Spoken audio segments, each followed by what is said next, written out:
এখন ওই সমস্ত দিনগুলোকে খুব মিস করি জানেন তো, যখন মা শাক পাতা খাওয়াতে চাইতো রান্না করে, উচ্ছে খাওয়াতে চাইতো রান্না করে, কিন্তু খেতাম না।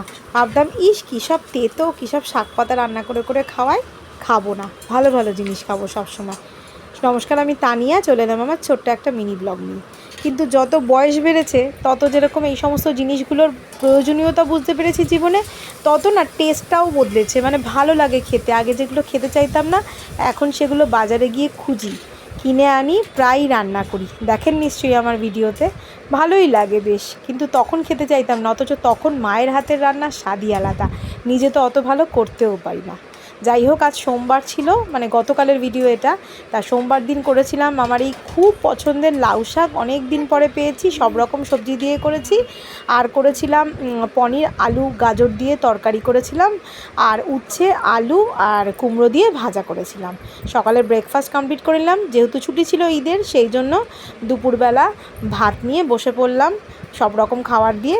আর ইনি হলেন যিনি নিজের ভাত কিছু খেতে চান না, অথচ আমাদের পাত থেকে তুলে খেতে ইনি ভারী মজা পান।